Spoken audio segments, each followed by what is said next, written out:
untuk background anggota KWT sendiri 90% tuh bekerja.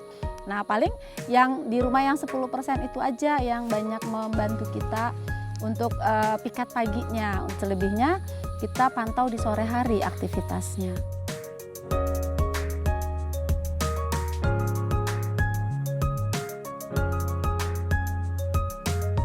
Selama ini mindset kita KWT itu milik ibu-ibu rumah tangga atau yang tidak bekerja. Ternyata itu bisa kita rubah bahwa kita yang bekerja pun bisa menjadi wanita tani dengan situasi yang disesuaikan dengan kondisi masing-masing.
Saat ini kita ada di kebun KWT Tunas Kalpataru yang ada di RW 15 Kelurahan Poris Pelawat Indah.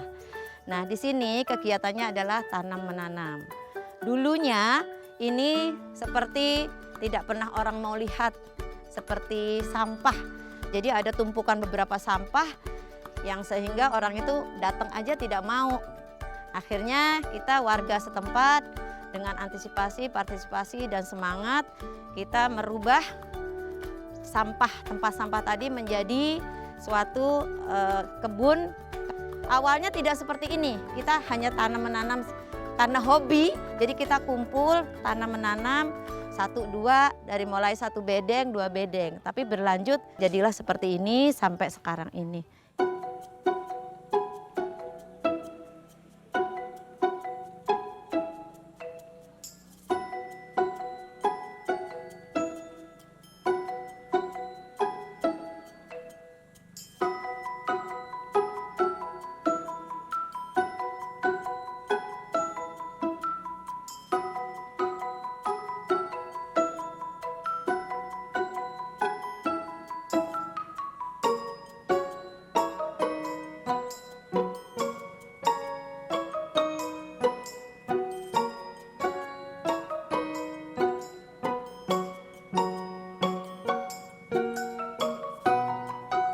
Organik semua, karena kita memang tidak mau memakai pupuk kimia. Karena ya terutama kan hasil dari tanaman ini rata-rata kita konsumsi sendiri.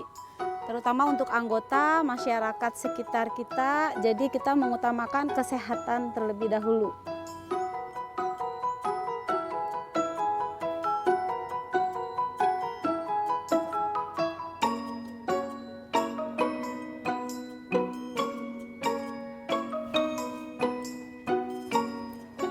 Di bedengan ini kita menanam cabai, selain cabai juga kita menanam pokcoy. Kita melakukan tumpang sari agar lebih efisien, terus lebih bermanfaat juga, lahannya jadi lebih maksimal. Karena kita memiliki lahan yang terbatas, jadi kita juga penggunaan lahannya itu kita sangat maksimalkan sekali.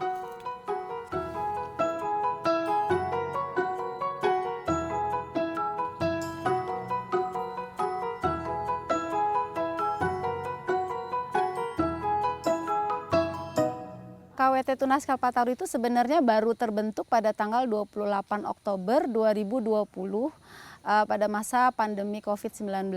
Tapi sebelumnya sebenarnya di lingkungan RW 15 sendiri itu sudah ada organisasi yang bernamakan Tunas Kalpataru, di mana terdiri dari bapak-bapak dan ibu-ibu pecinta lingkungan. Setelah itu kita ada ikut beberapa acara yang diprogramkan oleh Bapak SBY, tapi beberapa tahun kemudian kita off.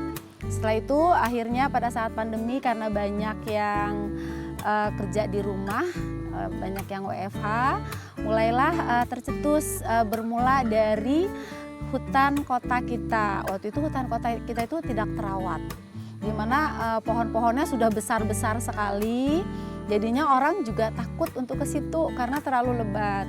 Dimulai dari kerja bakti, ternyata lama-lama menghasilkan hutan kota yang asri, akhirnya melipir ke arah danau. Setelah melipir ke arah danau, tiba-tiba ada perlombaan ketahanan pangan. Akhirnya kita membukalah yang tadinya lahan tidur ini tidak terawat, mulai dari sepetak, dan sepetak akhirnya alhamdulillah jadi berpetak-petak.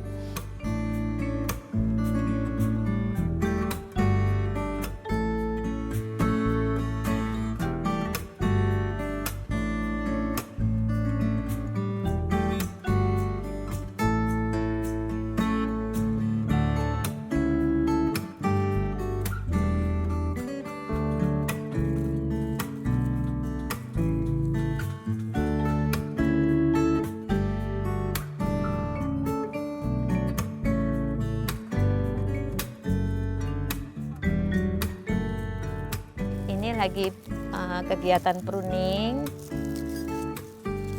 bagian daun-daun yang sudah kering agar pertumbuhannya menjadi pertumbuhan yang baik.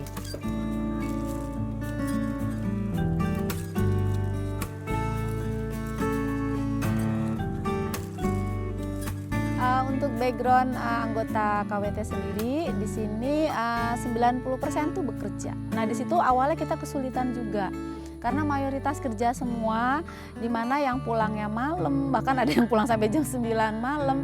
Nah, paling yang di rumah yang 10% itu aja yang banyak membantu kita untuk piket paginya. Selebihnya kita pantau di sore hari aktivitasnya.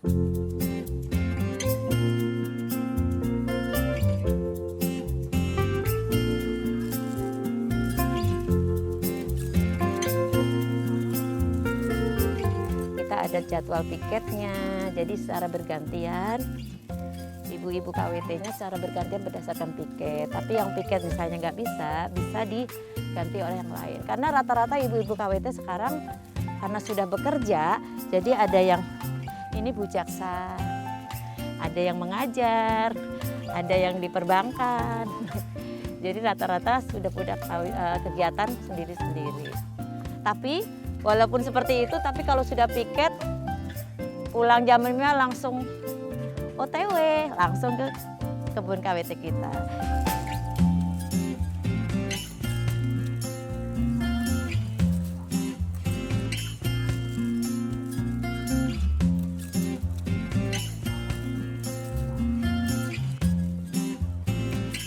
Berawal dari negeri kita dilanda pandemi kemarin, kebetulan di RW kita ada kegiatan dan Bu RW sebagai ketua KWT mengajak saya untuk ikut gabung di KWT. Akhirnya saya mencoba untuk ikut karena di saat pandemi itu kita dibatasi untuk bepergian dan di kantor pun melaksanakan program WFH. Dan ternyata setelah ikut KWT banyak manfaatnya yang saya dapatkan. Yang pertama, jadi lebih memahami bagaimana cara kita bertanam, walaupun kita nanti mencoba bertanam sendiri di rumah.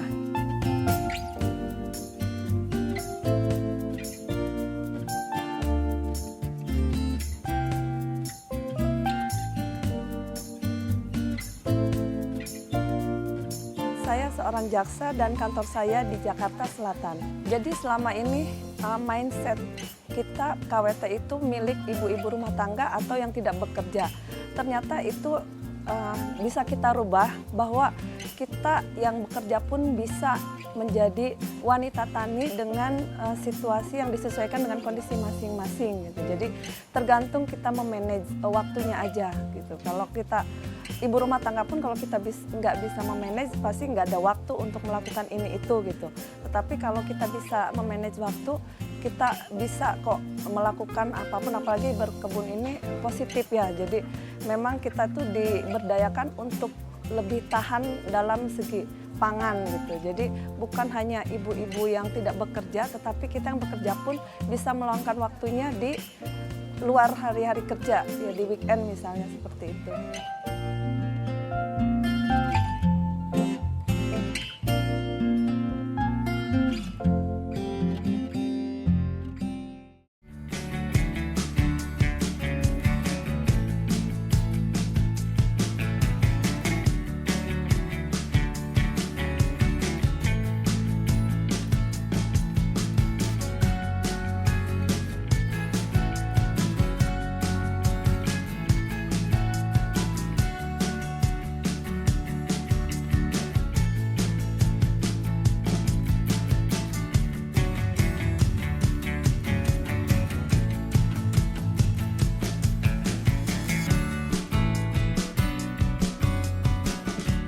Sekarang kita sedang berada di rumah bibit.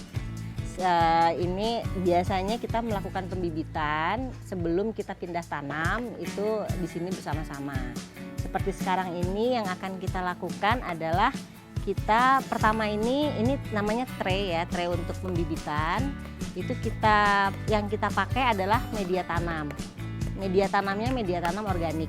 Setelah kita isi, baru nanti kita lubangi. Kalau bibitnya yang pohonnya nanti besar, biasanya kita lubangi satu bolongan tray itu hanya satu saja.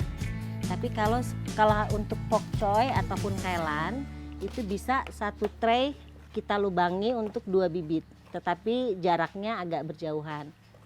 Yang mau kita semai saat ini ada 2 tanaman. Yang pertama itu pokcoy, yang kedua kembang kol.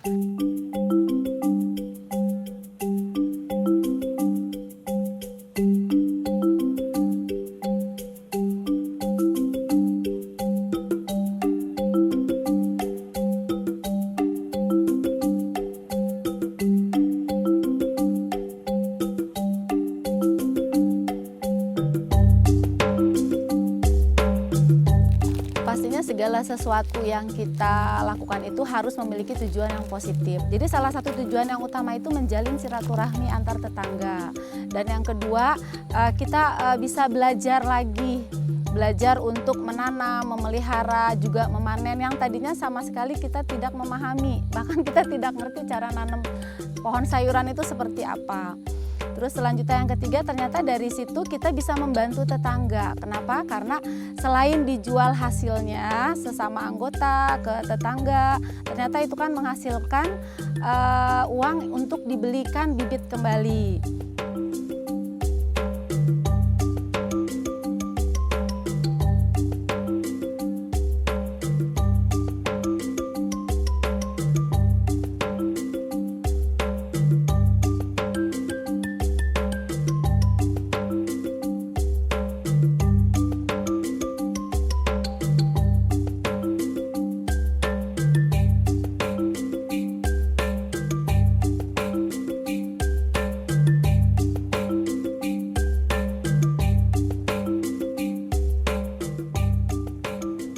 Ya, jadi ini hasil dari panen di kebun kami ya.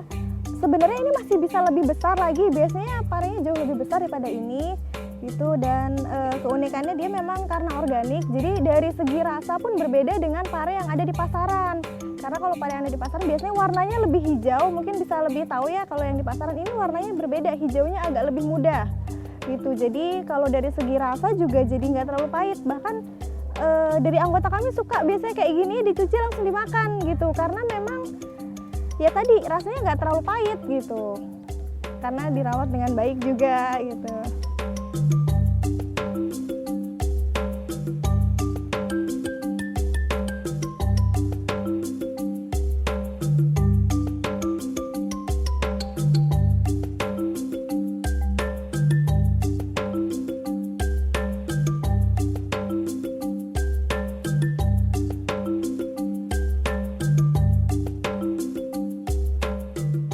biasanya kita setelah panen kita ada berbagi ke warga sekitar sini, terus juga ada beberapa yang kita jual karena untuk sebagai modal untuk membeli bibit kembali gitu ya, supaya kita bisa menanam lagi.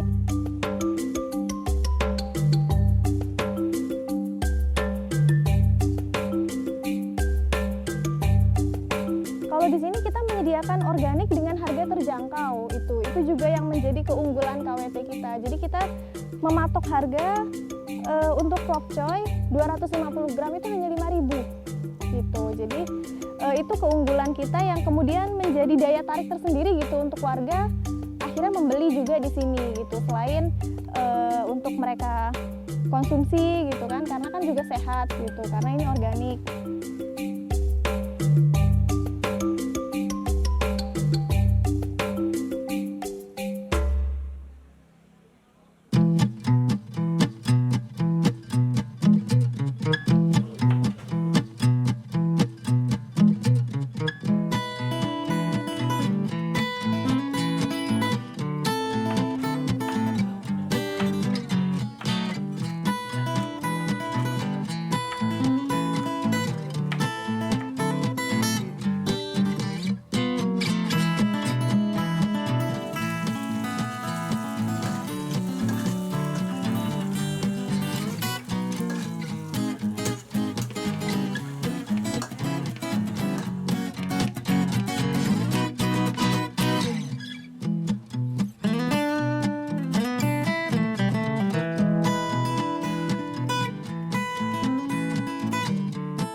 sayur organik segar-segar ini ya.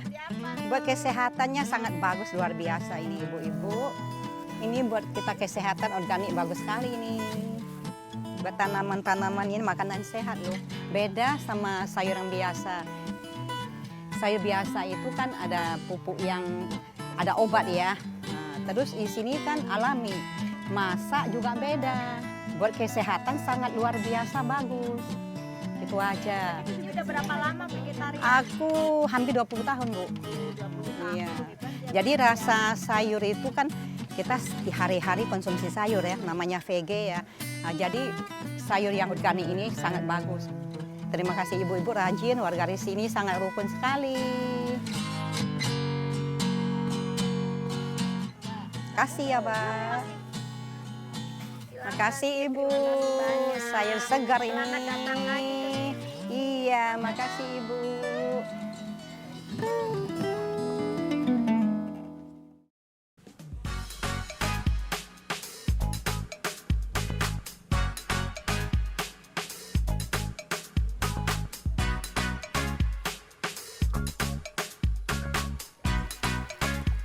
Jadi di KWT Tunas Kalpataru ini selain menanam, kita juga memelihara ikan untuk menjaga kelestarian terutama di danau ya. Karena biar para warga juga tidak buang sampah, tidak ada buang sampah ke danau. Dan kemarin itu banyak sampah juga banyak tidak terawat ya. Jadi setelah kita bangun untuk dibuatkan keramba ikan ini jadi lebih bersih dan ekosistem terjaga. Kalau dulu itu kita malah tidak melihat danau ini ada airnya lah seperti itu. Jadi banyak sampah, terus banyak ilalang, juga banyak eceng gondok lah. Jadi banyak sekali sampah-sampah yang mungkin kita nggak melihat keindahan danau ini. Jadi sekarang ini setelah dikelola sama KWT Tunas Kalpataru, biar warga juga ikut bisa ya kalau pagi-pagi jalan-jalan, mungkin ngajak anaknya ke sini kasih makan ikan. Jadi lebih bersih juga. Jadi lingkungan juga terlihat lebih bagus lah.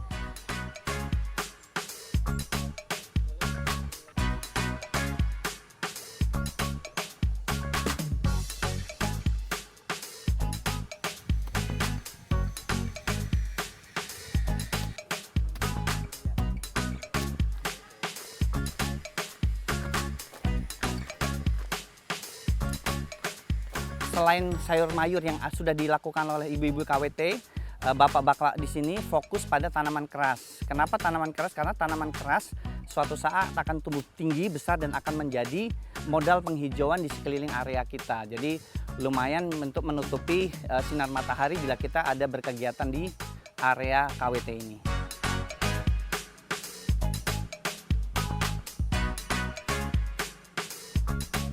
Kita punya pohon-pohon besar yang cukup rindang di area ini sehingga kita bisa beraktivitas tanpa harus tersengat matahari. Kenapa kita sarungin pohon-pohon yang besar-besar itu adalah salah satu cara dari kita untuk mengingatkan ke kita bahwa kita harus menjaga lingkungan, kita harus menjaga pohon-pohon tersebut, kita tidak boleh menebang sembarangan.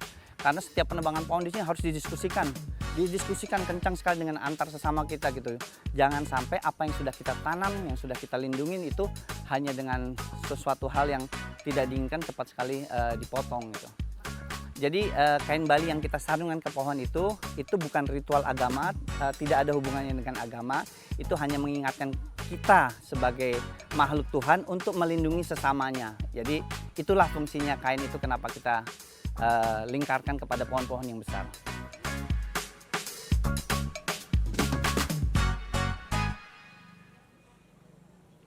Oke, hari ini kita akan menanam salah satu jenis durian, yaitu musangking. Durian musangking yang harus kita perhatikan adalah jarak tanam antar pohon dengan pohon yang lainnya, karena suatu saat nanti musangking akan besar, cukup besar sehingga dia banyak makan nutrisi di sekelilingnya. Yang kita harus lakukan adalah kita memberi jarak yang cukup sekitar 10 meter dengan pohon-pohon besar yang lain. Kemudian yang harus kita lakukan adalah menggali dengan jarak sekitar 50 cm sampai 80 cm sesuai dengan bibit yang ada yang kita siapkan.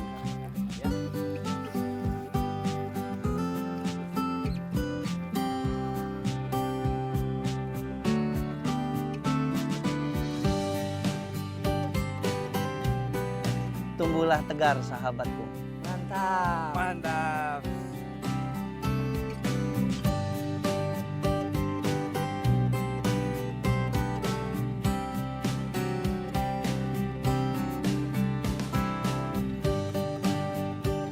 Saya sih berharap KWT ini terus berkembang dan jauh lebih baik lagi sehingga kelestarian lingkungan di klaster ini pun tetap terjaga.